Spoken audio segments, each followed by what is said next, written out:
Welcome back बच्चा party. बच्चा party आखिरी वीडियो लेकर के आपके सामने मौजूद। चंद एक आसान चीजें जो पहले पढ़ी हुई हैं, यूं समझ लो यूनिट की मेन चीजें मैंने पढ़ा दी हैं। कुछ प्रैक्टिस क्वेश्चंस आपके साथ डिस्कस करने और एक छोटा सा टॉपिक फ्यूल सेल का आपके सिलेबस में, इसके साथ डिस्कशन आपके साथ स्टार्ट कर रहा हूं। सबसे पहले तो मेरे स्टूडेंट्स एक बात अच्छे तरीके से ज़हन में रख लीजिएगा, फ्यूल सेल के एडवांटेजेस है, फ्यूल सेल की डेवलपमेंट है और इससे रिलेटेड क्वेश्चंस क्या हैं। 2-3 मरतबा यूएचएस क्वेश्चन दे चुकी है, तो आइए स्टार्ट करते हैं। एक टाइप का गैल्वानिक सेल है, सिंपल अल्फाज में आपको सारी बातें बतानी है, which is fuel in which fuel is consume and electricity is produce. तो फ्यूल सेल का सबसे पहला क्वेश्चन क्या देखने को मिला कि एक गैल्वानिक सेल है। नंबर 1 पॉइंट एमसीक्यू आएगा, galvanic cell, point number 1। Point number 2, इसके अंदर मौजूद सोल्यूशन की नेचर क्या है। जो नाम से जाहिर है अल्कलाइन सोल्यूशन है, तो ये दूसरा एमसीक्यू बन जाएगा। It is a kind of alkaline cell, alkaline fuel cell. ठीक हो गया जी, 2 बातें होंगी। तीसरे नंबर पर fuel use in the cell may be gaseous state और लिक्विड स्टेट के सब्सटेंसेस होंगे। तो हमारे सिलेबस में हाइड्रोजन ऑक्सीजन टाइप का फ्यूल सेल है। बायोफ्यूल सेल्स भी बायोलॉजी के स्टूडेंट्स ने पढ़े होंगे कि जिसमें बायोकेमिकल जितने भी प्रोसेसेस है उसके थ्रू इलेक्ट्रिसिटी जो है वो प्रोड्यूस की जाती है। अब ये अल्कलाइन फ्यूल सेल की थोड़ी सी कंस्ट्रक्शन आपके साथ डिस्कस करके ये डायग्राम के ऊपर 2-4 पॉइंट्स इंपॉर्टेंट वो डिस्कस करवा दूं, टेक्निकल पॉइंट्स। फ्यूल सेल्स में ज्यादातर जो gases as a fuel use की जाती है उसमें हाइड्रोजन गैस है, मीथेन है, हाइड्राजील एंड अमोनिया है। पेपर में सवाल पूछ सकता है कौन कौन से टाइप की गैसेज जो है वो as a fuel cell use की जाती है। ठीक है, एज ए फ्यूल यूज की जाती है। इसके बाद आते हैं ऑक्सीडेंट्स। बेटे ये ऑक्सीडेंट्स भी फ्यूल ही होते हैं, लाइक ऑक्सीजन या एयर एज एन ऑक्सीडेंट आप यूज करेंगे। ठीक है, तो ये भी एज ए फ्यूल कहलाते हैं, ऑक्सीजन भी और हाइड्रोजन भी। और हमारे सिलेबस में अब स्पेशल कंसर्न है hydrogen and oxygen fuel cell से रिलेटेड, थोड़ी सी कंस्ट्रक्शन ना हो जाए। टाइप ऑफ सेकेंडरी सेल है, पेपर में सवाल पूछा जाएगा सेकेंडरी आर रिचार्जेबल, ये पॉइंट याद रखिएगा। All secondary cells are rechargeable. इसका एनोड बना हुआ perforated carbon with platinum coating, यानी कि कार्बन है परफोरेटेड और उसके ऊपर प्लैटिनम की कोटिंग है। परफोरेटेड कार्बन इसलिए यूज किया जाता है कि ये इसका गैसेस के लिए सरफेस एरिया बढ़ा देता है, सरफेस एरिया बढ़ जाता है। और प्लैटिनम की coating as a catalyst act करती है, जो कि फैसिलिटेट करती है गैसियस रिएक्शन को, एज ए कैटालिस्ट एक्ट करती है। कैथोड भी सेम है, कार्बन विद प्लैटिनम कोटिंग। ठीक है बेटा। इलेक्ट्रोलाइट KOH है, जिसकी वजह से ये अल्कलाइन कहलाता है। Fuels and oxidants are supplied to the respective electrodes और प्रोडक्ट्स में आ जाते हैं वाटर, इलेक्ट्रिसिटी और हीट, यानी कि इसकी ये 3 प्रोडक्ट्स है। सवाल पूछा जाए मेजर प्रोडक्ट क्या है, तो मेजर प्रोडक्ट के अंदर आप लोगों के पास इलेक्ट्रिसिटी और वाटर होगा। ठीक है, ये मेजर प्रोडक्ट्स के अंदर होगा, मेजर प्रोडक्ट्स में इलेक्ट्रिसिटी एंड वाटर। और यूं कह लो हीट इसकी बाय प्रोडक्ट होगी, और बाय प्रोडक्ट के तौर पर आपको क्या मिलती है, हीट। लेकिन ये भी यूजफुल होती है वहां पे स्पेसशिप्स वगैरह के अंदर। ज्यादातर एस्ट्रोनॉट्स ये फ्यूल सेल्स को जो है वो यूज करते हैं। और इसके एडवांटेजेस क्या हैं, इसकी वर्किंग क्या है, ये इलेक्ट्रिसिटी कैसे प्रोड्यूस करता है, ये सारे का सारा प्रोसीजर है इन दी फॉर्म ऑफ रिएक्शंस। आपके साथ अब मैंने थोड़ा सा डील करना है, लेकिन मैं आपको पिक्चर के साथ बड़े आसान तरीके से ये समझा देता हूं ताकि आपके लिए कोई डिफिकल्टी ना रहे। ये रहा आपके पास anode, carbon coated with platinum. ये रहा cathode, carbon coated with platinum. गौर से सुनिएगा, जो पेपर में क्वेश्चन आना है बड़ी तवज्जो चाहिए होगी। हाइड्रोजन गैस जो इंजेक्ट हो रही है, जरा चेक कीजिएगा कौन से कंपार्टमेंट में जा रही है, एनोड कंपार्टमेंट में। तो याद रख लीजिएगा हाइड्रोजन गैस का इनलेट कौन से कंपार्टमेंट में है, एनोड में। और ऑक्सीजन गैस जो एंटर हो रही है उसका इनलेट कौन से कंपार्टमेंट में है, कैथोड। ये पेपर में सवाल पूछा जाएगा। यानी कि यहीं से हमें पता चल गया कि हाइड्रोजन गैस गेट ऑक्सीडाइज्ड। समझ आ गई बात को? क्यों? एनोड पर हमेशा क्या होता है, ऑक्सीडेशन, और ऑक्सीजन गैस गेट रिड्यूस्ड। ये भी एमसीक्यू में पूछा जा सकता है, क्योंकि कैथोड पर हमेशा क्या होता है, रिडक्शन रिएक्शन। अभी मैं आपको दिखाऊंगा। अगला सवाल सुनो। जो हाइड्रोजन गैस ऑक्सीडाइज होगी वो अपने जो इलेक्ट्रॉन प्रोड्यूस करेगी, वो electrons of course external circuit में फ्लो करेंगे। और जब एक्सटर्नल सर्किट में इलेक्ट्रॉन फ्लो करते हैं तो इलेक्ट्रिक करंट प्रोड्यूस होता है। और आपको याद होगा मैंने बताया हुआ है इलेक्ट्रॉन का फ्लो हमेशा एनोड से cathode, electron flow always anode से कैथोड की तरफ होता है, भूलिएगा मत इसको। इलेक्ट्रॉन का फ्लो हमेशा एनोड से कैथोड की तरफ होता है और करंट की डायरेक्शन पॉजिटिव से नेगेटिव टर्मिनल की तरफ होती है, जो मैं आपको बता चुका हूं, ठीक है। अच्छा भाई, अब एक और एमसीक्यू, जो वाटर बनता है फ्यूल सेल के दौरान वो कौन से कंपार्टमेंट में से निकलेगा? तो वाटर एंड हीट की जो आउटलेट है वो भी एनोडिक कंपार्टमेंट में है। तो वाटर और हीट का आउटलेट भी एनोड में है, हाइड्रोजन का इनलेट भी एनोड में है और इलेक्ट्रॉन का फ्लो भी एनोड से कैथोड की तरफ है। इसका मतलब एनोड कंपार्टमेंट एक रिलेटिवली इंपॉर्टेंट कंपार्टमेंट कंसिडर किया जाता है।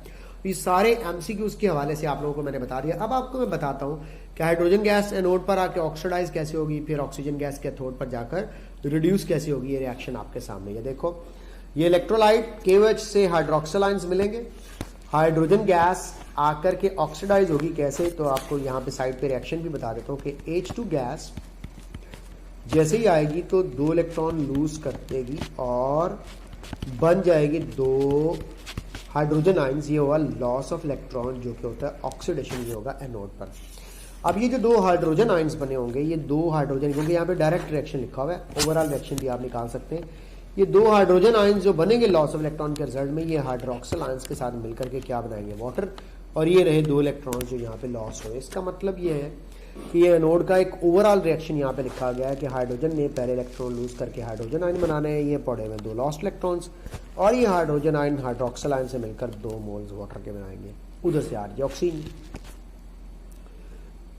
जो बनने वाला वाटर है ये भी आ जाएगा और साथ में 4 इलेक्ट्रॉन्स आएंगे। इसका मतलब ये है कि यहाँ पे इक्वेशन को बैलेंस करने के लिए हम 2 से क्या कर देंगे, मल्टीप्लाई, क्योंकि लॉस्ट और gain electrons must be equal. तो 2 इलेक्ट्रॉन अगर लॉस्ट हो रहे हैं तो गेन हो रहे हैं, तो पेपर में ये पूछा जाएगा कौन सा ऑक्सीडेशन हाफ रिएक्शन है, कौन सा रिडक्शन हाफ रिएक्शन है, किसका, फ्यूल सेल का। ये आपके सामने देखें, ऑक्सीजन गैस वाटर के साथ और 4 इलेक्ट्रॉन के साथ मिलकर 4 हाइड्रोक्सिल आयंस बना रही है। तो इसका अगर आप लोग ओवरऑल रिडॉक्स रिएक्शन निकालना चाहते हैं तो ये देखो मैंने नीचे एनोड और कैथोड के रिएक्शन को कंबाइन किया, 2 से मल्टीप्लाई किया। बेटा कॉमन रिएक्शन दोनों का इकट्ठा करके अगर देखेंगे तो जो चीजें एक के लेफ्ट साइड और एक के राइट साइड पे है उसको कैंसिल कर देना है। जिस तरह ये 4 इलेक्ट्रॉन्स है 2 से मल्टीप्लाई हो गए, ये भी 4 इलेक्ट्रॉन्स है 2 से मल्टीप्लाई हो गए, तो हाइड्रोक्सिल आयंस भी कैंसिल हो गए क्योंकि 2 से मल्टीप्लाई हो गए। ये 4 हो जाएंगे, ये भी 4 हो जाएंगे और ये भी क्या हो जाएंगे, 4। तो बेटा कैंसिल हो गए ये 4 इलेक्ट्रॉन, ये 4 हाइड्रोक्सिल। अब रिमेनिंग में क्या है, 2 से मल्टीप्लाई होकर ये 2H2 होगा, तो बेटा देखा 2H2O बचा प्लस O2 बचा और यहाँ पे 4H2O था और ये 2H2O था। तो अगर कैंसिल कर दें इसको तो हमारे पास बचेंगे 2 वाटर मॉलिक्यूल, प्लस साथ में क्या निकला हमारे पास, इलेक्ट्रिसिटी, और साथ में क्या प्रोड्यूस हुआ, हीट। तो इस तरह इस रिएक्शन ओवरऑल ऑक्सीडेशन और रिडक्शन के दौरान आपको ये 3 चीजें देखने को मिलती हैं जो कि फ्यूल सेल के अंदर मौजूद है, एबिलिटी। तो इस तरह से आपने ऑक्सीडेशन और रिडक्शन दोनों रिएक्शंस को ज़हन में रखना है। हाइड्रोजन गैस ने आके ऑक्सीडाइज होना है एनोड पर, ऑक्सीजन गैस ने आके रिड्यूस होना है और इसके रिजल्ट में इलेक्ट्रिसिटी प्रोड्यूस होनी है और वाटर प्रोड्यूस होना है और हीट प्रोड्यूस होनी है, जो कि आपको रिएक्शंस के साथ भी बता दिया। उसके बाद अगर आप ammonia as a fuel use करते हो तो नाइट्रोजन और वाटर बनेगा, हाइड्रोजन यूज करते हो नाइट्रोजन और वाटर बनेगा। नाइट्रोजन इतनी डेंजरस नहीं होती। मीथेन का ड्रॉबैक होगा कि कार्बन डाइऑक्साइड प्रोड्यूस हो सकती है। तो ये चंद एक और रिएक्शंस हैं जो आपकी बुक में। अब असल बात की तरफ आते हैं जो पेपर में सवाल पूछ सकते हैं। फ्यूल सेल के एडवांटेजेस तो simple simple simple simple points बना दिए मैंने। वेरी एफिशिएंट है, 75% of the fuel bond energy किसमें कन्वर्ट हो जाती है, इलेक्ट्रिकल एनर्जी में। हायर एफिशिएंसी होती है as compare to diesel engines. ये ऑफ कोर्स इसके अंदर 75% अगर कन्वर्जन है तो ये एक बड़ी अच्छी एफिशिएंसी कंसिडर की जाती है। डीजल इंजन वगैरह या पेट्रोल इंजन में इतनी एफिशिएंसी नहीं होती। खामोशी से वर्क करते हैं। जिस तरह हमारे यहाँ जनरेटर चले, लाइट जाए तो पूरे मोहल्ले को खबर हो जाती है कि फलां घर में जनरेटर चल पड़ा है, खड़ खड़ खड़ खड़ फटाख ठक ठुक ठक ठक की आवाज़ें आती हैं। यहाँ पे बड़ी खामोशी से ये वर्क करता है, इसलिए हॉस्पिटल्स वगैरह जैसी बिल्डिंग्स में बड़ी आसानी से यूज़ किया जा सकता है। पोल्यूशन एलिमिनेट करता है कि कोई ऐसी बाय प्रोडक्ट नहीं बनती सिवाय वाटर और हीट के जो एनवायरनमेंट को पोल्यूट कर सके। इकोनॉमिकल भी है, इसके लिए कोई कन्वेंशनल फ्यूल ऑयल या गैस नहीं चाहिए, बल्कि सिंपल सिंपल गैसेस हाइड्रोजन और ऑक्सीजन जैसी जो आसानी से मिल जाती हैं रीजनेबल अमाउंट के अंदर, वो एज ए फ्यूल यूज होती हैं। तो ये इकोनॉमिकल भी हो गया, इन्वायरमेंटल फ्रेंडली भी हो गया, साइलेंटली ऑपरेट करने वाला भी हो गया और हाईली एफिशिएंट भी हो गया। तो ये चंद एक एडवांटेजेस थे फ्यूल सेल के जो मैं तुम लोगों के साथ करना चाह रहा था शेयर। इस एडवांटेजेस को शेयर करने के बाद अब मैं एक छोटा सा टेबल आपके साथ डिस्कस कर दूं। सिलेबस में नहीं है लेकिन इंफॉर्मेशन के लिए आपको जरूर बताना पड़ेगा। उसके बाद मैं एक आखिरी वीडियो बनाऊंगा जो कि बैलेंसिंग ऑफ रेडॉक्स इक्वेशन और ऑक्सीडेशन स्टेट से रिलेटेड होगी। फिर आप लोगों को प्रैक्टिस क्वेश्चन करा के आपका ये यूनिट खत्म हो जाएगा। अब देखिए मैंने एक छोटा सा टेबल बनाया जिसमें alkaline battery, silver oxide battery, nickel cadmium fuel cell. आप कहेंगे सर अब क्या करना है इनमें से, फ्यूल सेल तो हम कर लेंगे, और क्या करना। देखिए बेटा इसके यूजेस कहाँ कहाँ पे किस किस तरह यूज होते हैं। पेपर में ज्यादातर जो सवाल आएगा वो रेडॉक्स रिएक्शन से रिलेटेड आएगा। मैं अपने बच्चों को एहतियातन बता रहा हूँ कि इन बैटरीज के अंदर आप लोग चंद एक रूल्स याद रख लीजिएगा। एक तो ये रूल याद रखना होता है कि ये प्राइमरी है या सेकेंडरी है। दूसरा रिचार्जेबल या नॉन रिचार्जेबल का कॉन्सेप्ट होता है। तीसरा एक रूल मैं एक्चुअली बताना चाहता हूँ, एनोड। याद रख लीजिएगा जो मेटल रॉड होती है ना, प्योर मेटल रॉड, ये मेटल रॉड वो हमेशा हमेशा हमेशा किसका काम करती है, एनोड। ये छोटा सा रूल बता देता हूँ, मुश्किल नहीं होगा। और जो मेटल का ऑक्साइड होता है, मेटल का ऑक्साइड होता है वो हमेशा एज ए कैथोड यूज किया जाता है। अब जहां पर भी देखोगे तो आपको हमेशा metal oxide as a cathode मिलेगा और मेटल एज ए एनोड मिलेगी, ठीक है। तो जहां पे आप लोग देखोगे आपको मेटल एज ए एनोड मिल रही होगी और metal oxide as a cathode मिल रहा होगा। ये एक रूल आप लोगों ने अच्छे तरीके से याद रख लीजिएगा। बाकी अपनी जनरल इंफॉर्मेशन के लिए आप लोग इस पूरे टेबल को ओवरव्यू कर सकते हो। फ्यूल सेल तो डेफिनेटली सिलेबस में डायरेक्टली मौजूद है।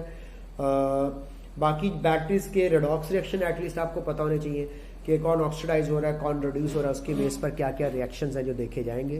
तो एक छोटी सी एक टेबल के रिलेटेड इन्फॉर्मेशन थी जो मैं आपसे शेयर करना चाह रहा था। ये टेबल मैंने अपनी बुक में भी शामिल किया हुआ है, आप बुक में भी ये देख सकते होंगे। Anyhow this was a story about fuel cells and some sort of modern batteries और उससे रिलेटेड कुछ पूछे जाने वाले क्वेश्चंस।